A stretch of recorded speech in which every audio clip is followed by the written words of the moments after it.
કે બેન આ ફળ શું છે? જોને તારા બનેવી લે વાત આ સંતની પરસા ખા ખા બેન હારું. અરે કે હું ખાઉં ધૂળ? આ ખાઈશ તો મને કે પુત્ર થાય. લે લે હારું હારું ભગવાનની દયા થાય તારે ન્યા ખા ખા. અરે મારે નથી ખાવું, મારે તો વંદ્યા એ સર્વતા તું કામ. તો બનેવી લાલ પૂછશે તો તું શું જવાબ દઈશ? હું એ જ વિચારું છું. તો કે બેન એક કામ કરીને હું એક રસ્તો દઉં. કે હું? તું ગર્ભવતી હોવાનો સ્વાંગ રહીશ, પછી કે મને ગર્ભ છે, મારે ન્યા સંતાનનો જન્મ થશે ને ત્યારે હું તને ગુપચુપ રીતે પહોંચાડી દઈશ. અને તું તારે ન્યા પુષ્કળ ધન છે, અમારે ન્યા ખાવા વાળા જાજા છે ને ખાવાનું નથી, અને તમે ખાવા વાળા થોડા છો ને ખાવાનું જાજુ છે. તો તારું કામ થાય ને મારું કામ થાય, તો તું મને એના બદલામાં થોડુંક ધન આપ. ભલે થઈ ગયું પાકું. હવે આ ફળ નું હું કરું? કે એક કામ કર, આ ફળ છે ને ગૌશાળામાં જઈને ગાયને ખવડાવી દે. ગુપચુપ રીતે એ ફળ જઈને ગાયને ખવડાવી. અને આવી વાત નક્કી થઈને આજ આ સંસારની વિષમતા છે કે જ્યાં ખાવાનું છે ત્યાં ખાવા વાળા નથી, અને જ્યાં ખાવા વાળા છે ત્યાં ખાવાનું નથી. અને એટલે જ કહેવું પડે કે મહેલો નવાસ ગરીબી સુજાણે, મહેલો નવાસી ગરીબી સુજાણે, દુખિયા દુખ ને સુખિયા સુજાણે, દુખિયા દુખ ને સુખિયા સુજાણે.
ગીતની મહેફિલ બહેરા સુજાણે ચંદ્ર ન તેજને અંધા સુજાણે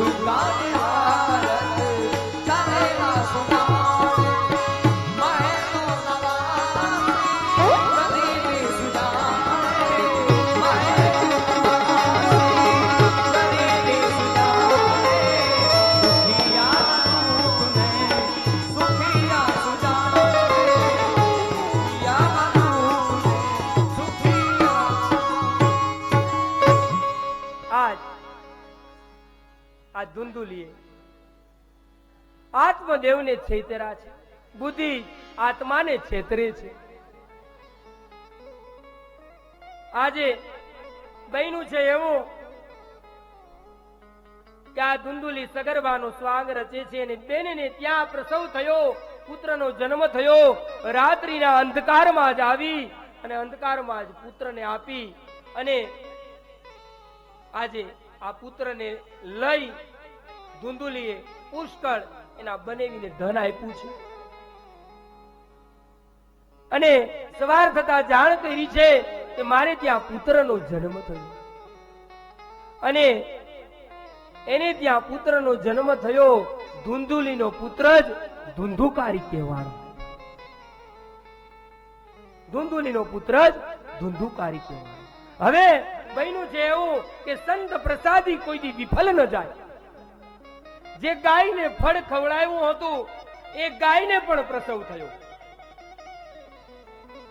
માણસ જેવી દેહધારી છે, માત્ર કાન જ ગાયના કાન જેવા છે અને એટલે ગાયના કાન જેવા કાન છે એટલે એનું નામ ગોકર્ણ પાડવામાં આવ્યું છે. આજ આત્મદેવ અતિ પ્રસન્ન થયો, બબે પુત્ર થયા, યજ્ઞોપવિત સંસ્કાર કર્યા, પિતાને ઘરે પુત્રો મોટા થવા લાગ્યા, ગુરુ ગૃહે વિદ્યા સંપાદિત કરવા માટે મોકલા છે.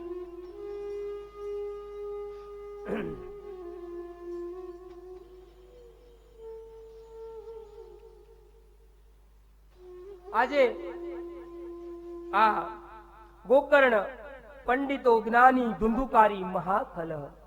આજે ગોકર્ણ મહાન જ્ઞાની થયા છે, વેદ વેદાંત ને ભણ્યા છે, ગુરુજીની આજ્ઞા માંગે છે, પણ આ ધુંધુકારીને ભણવામાં ક્યાંય ધ્યાન નથી. મહાખલ બન્યો છે, ભોગી બન્યો છે. ધુંધુકારી ન ખાવાનું ખાતો, ન પીવાનું પીતો, કોઈ દિવસ સંધ્યા વંદના ન કરતો, બહુ બગડ્યો છે. અને ભાગવતમાં તો ત્યાં સુધી લખ્યું છે કે સવ હસ્તેન ભોજનમ, મળદાના હાથે જમતો. આવો કીધું. અને મળદાના હાથ ભાગવતજીએ કોને કીધા છે? કે જે હાથે ભગવાનનું પૂજન ન થયું હોય, જે હાથે દાન ન થયું હોય, જે હાથે કોઈ સત્કર્મ ન થયું હોય, એ હાથને મળદાના હાથ ભાગવતજીએ કીધા છે. સવ હસ્તેન ભોજનમ કૃત્વા, મળદાના હાથે ભોજન કરતો. આજે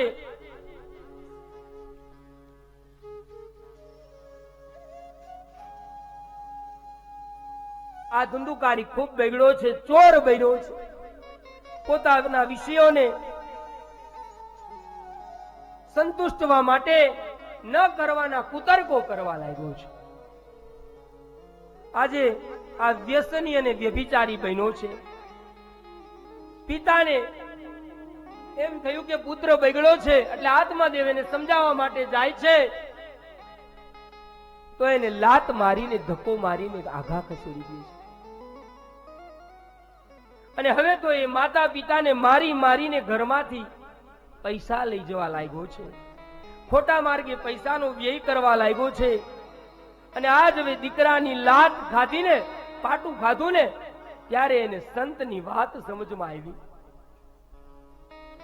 હવે આત્મદેવ લમણે હાથ દઈને બેઠો છે. આના કરતા તો હવે કહે છે કે હું છોકરા વગરનો હતો ને એ હારો હતો.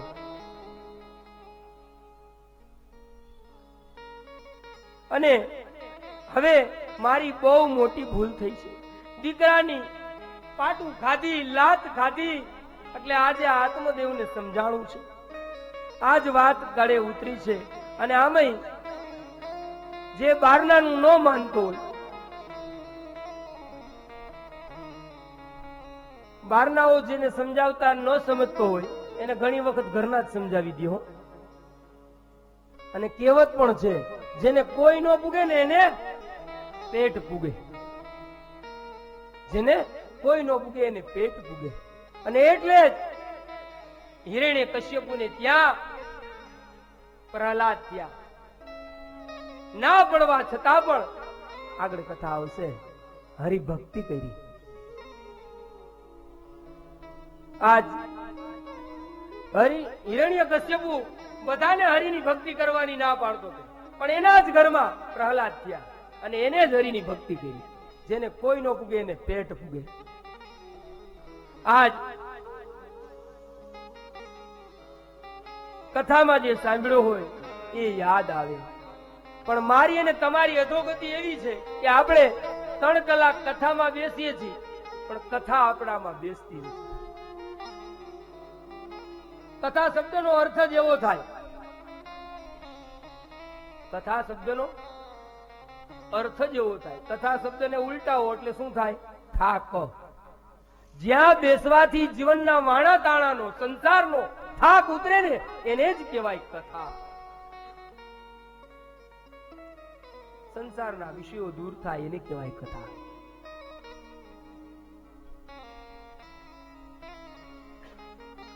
આજ મેં તો ઘણી વાર જોયું છે અને અનુભવ પણ કર્યો છે કે માણસ છે ને કોઈની અંત્યેષ્ટિ ક્રિયામાં ગયો હોય ને તો બહુ ડાઈ ડાઈ વાત કરે. ક્યાં ભેગું લઈને આવ્યા હતા, ક્યાં ભેગું લઈને જવાના છે, આ બધું એકથી છોડીને વહી જવાના છે. આ જગતમાં કોઈ કોઈનું નથી. આ બધું જ આપણે મૂકીને જવાના છે.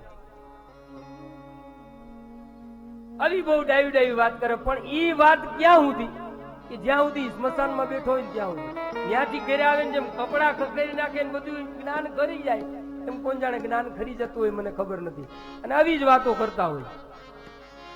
કોઈ કોઈનું નથી રે, કોઈ કોઈનું નથી રે.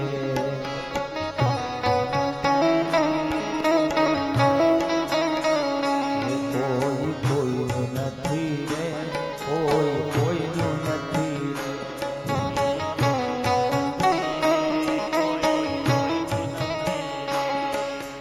મનથી માનું કે આજે બધા મારા,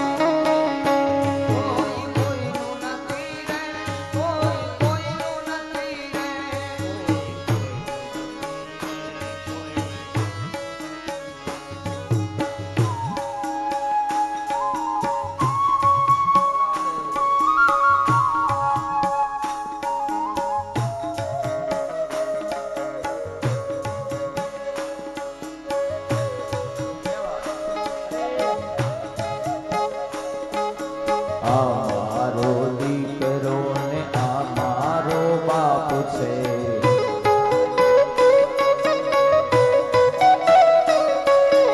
અમારો દીકરો ને અમારો બાપ છે.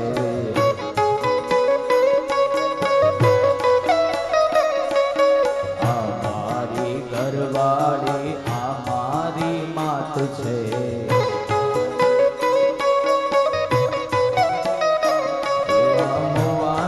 સંગાથે કોઈ જાતું નથી રે, કોઈ કોઈનું નથી રે.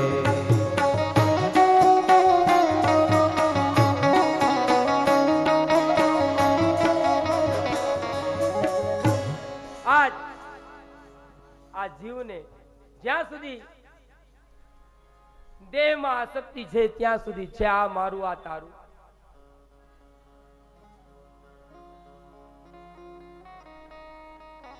આજ દીકરાની પાટું ખાધી આત્મદેવે વાત સમજાણી, મમણે હાથ દઈને રડે છે.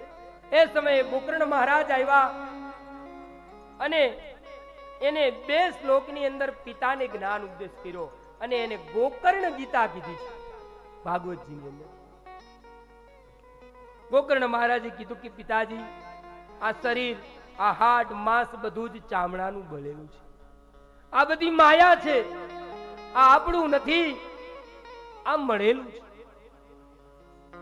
આમાં આસક્તિ ન રાખો, આ છોડીને જવાનું છે. માટે હવે તમે સર્વ છોડો અને માત્ર ભગવાનનું ભજન કરો. આજ આ દીકરાની વાત મગજમાં બેઠી, બધું જ સર્વસ્વ છોડી જંગલમાં જતા રહ્યા.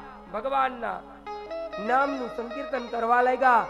10મા સ્કંદનો પાઠ કરતા કરતા ભગવાનને આ બાજુ આ ધુંધુકારી પોતાની માતાની પાસે પણ મારી મારી અને પૈસા લઈ જવા લાગ્યો. માએ પણ પોતાના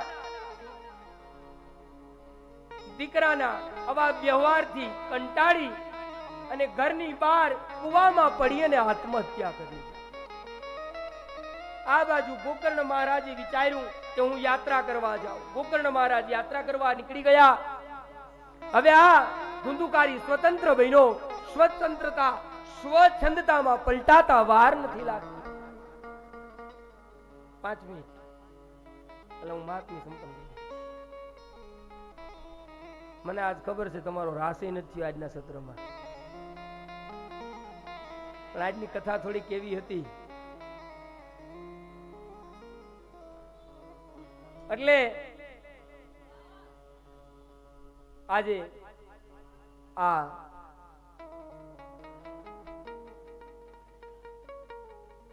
ધુંધુકારી ચોરી કરવા લાગ્યો, રાજાઓનું ધન લૂંટવા લાગ્યો ને 5 વેશ્યાઓ રાખી છે.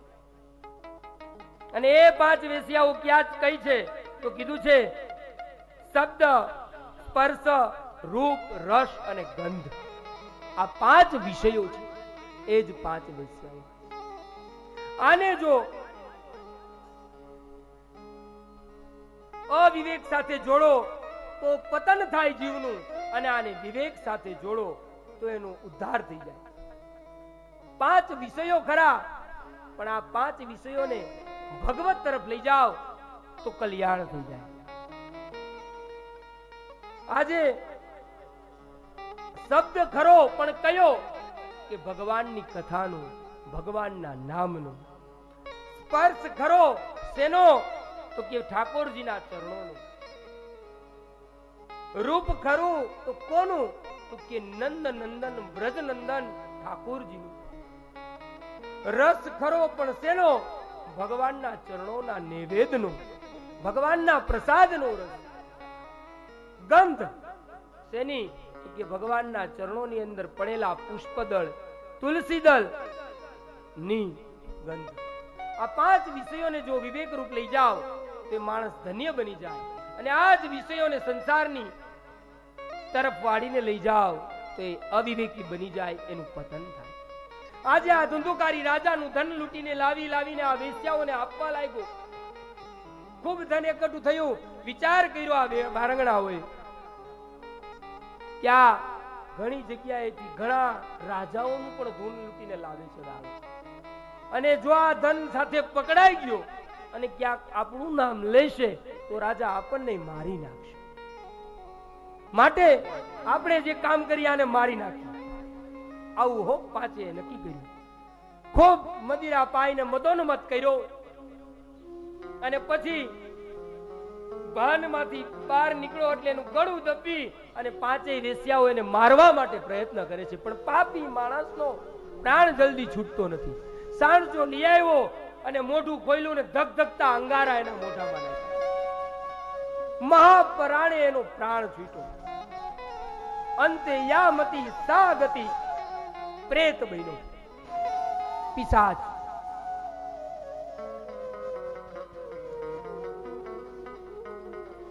આજ માણસ ભોગ નથી ભોગવતો, માણસ ભોગની અંદર પોતે જ ભોગવાઈ જાય છે. આજે માણસ બીડી નથી પીતો, બીડી જ માણસને પીવે છે. કેમ કે મને એટલી ખબર પડે, હવે તો થોડોક ભાવ વધી ગયો છે, 1 રૂપિયો થઈ ગયો ને મનુભાઈ. પેલા તો પાવલી હતી, મને સાંભળે ત્યાં. આ 1 રૂપિયાની બીડી જેનો 30 ગ્રામ વજન નહીં, એ 3 મણની કાયાને ઊભી કરે કે હાલ બાર અને મને ચૂઈ, તો એ તાકાત બીડીની ગણવી કે માણાની?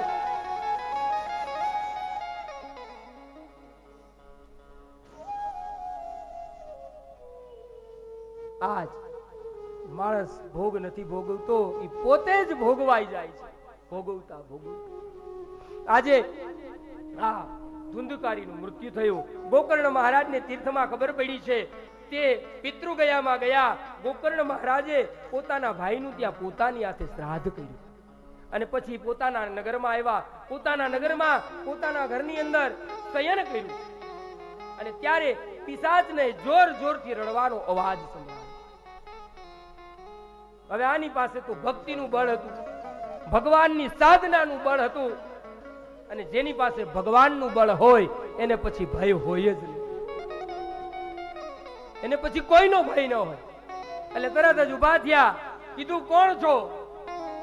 તો પણ અવાજ મળતો નથી. હાથમાં જલની અંજલી લીધી, વેદોના મંત્રોનું અધ્યયન કર્યું ને જે તરફથી અવાજ આવતો હતો એ તરફ અંજલીનું પ્રક્ષાલન કર્યું. તરત જ પ્રેતને વાણી મળી અને રડતા રડતા કહેવા લાગ્યું કે ભાઈ, હું તારો નાનો ભાઈ ધુંધુકારી છું, તારો ભાઈ છું. કેમ ભાઈ? તું? કે હું પિશાચપણાને પામ્યો છું. મેં તો તારી પાછળ ગયામાં શ્રાદ્ધ કર્યું, હવે તું તારા આત્માની ગતિ કર. એટલે તરત જ પ્રેત સ્વરૂપે ધંધુકારી કહે છે કે ભાઈ, મેં કર્મ એવા કર્યા છે કે એવા એક નહીં પણ 100 ગયા શ્રાદ્ધ કરો ને તો પણ મને મુક્તિ ના મળે, તો પણ મને મુક્તિ ના મળે. ભાઈ, હવે હું તમારા શરણે છું, મને ગતિનો કાંઈક ઉપાય કરો. કાંઈ વાંધો નહીં ભાઈ, અત્યારે તું તારી જગ્યાએ વયો જાય, હું કાંઈક પ્રયત્ન કરીશ. આમ કઈ સવારના સમયે વેલા ઉઠી ગોકર્ણ મહારાજ નદીની અંદર સ્નાન કરી